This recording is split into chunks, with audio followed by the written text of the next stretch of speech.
I'm standing in a large bed of Gunnera manicata, sometimes known as the giant rhubarb, and today this huge plot of Gunnera are completely dormant.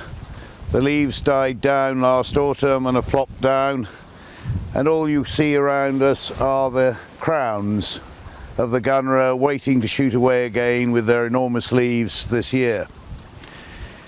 And one of the interesting combinations of planting within the Gunnera is these wild snowdrops, Galanthus nivalis, which have naturalized themselves here. By the time the Gunnera grow up and shade them out, they'll have died away for the year. We're in a bog, and Gunneras like growing in bogs. Sometimes they can be much more flooded than this, and sometimes it'll dry up in the summer.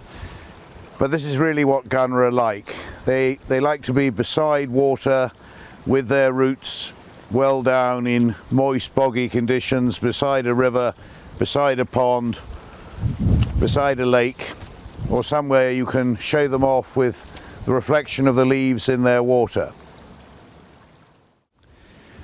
So a Gunnera is actually an enormous, great long growing rhizome. And like all rhizomes, during the course of the winter, a number of its roots will die off and just leave this great chunk of rhizome sort of lurking away and just poking upwards. And you can just see the first leaf starting to appear here from the crown. Despite the cold weather we're in, it's thinking about getting going and starting. And actually these long rhizomes give us enormous opportunity to split and divide Gunnera and allow you to create more plants and to move them elsewhere. So the first thing I'm going to do is just get rid of these old last year's leaves, which are still quite fleshy.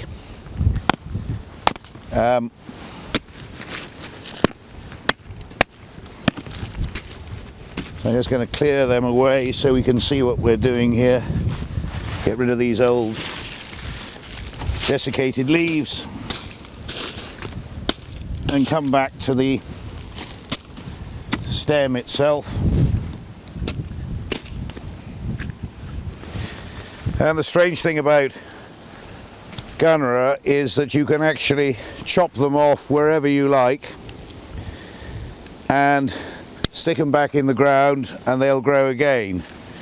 So in this great long rhizome we've actually got the opportunity to create really quite a number of plants, and all we're going to do is simply saw through. So I've ended up rather brutally chopping through this piece of Gunnera, but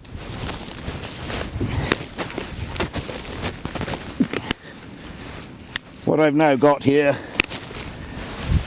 is a wonderful piece of rhizome, just one or two roots which were still attached, and we can plonk this in the ground somewhere else that's wet and boggy and it'll grow away perfectly well. Or you can even stick it in an enormous pot, as we do when we take Gunnera to Chelsea, and grow them on in huge pots. And if we wanted to,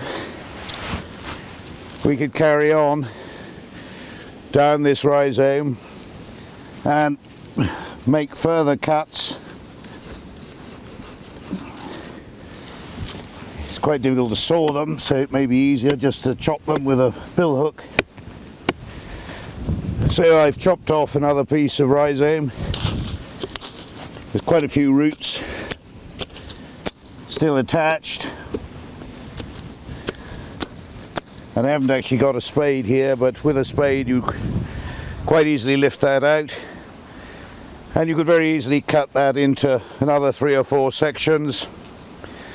And although there isn't a shoot there from the side at the moment, if you put that in the ground or stuck it in a pot, soon a side shoot would appear, the roots would re-establish, and out of that one rhizome you could get maybe 6 or 8 additional Gunnera plants. Simple and quite easy. Looks a bit brutal, but actually you can get some superb plants out of it.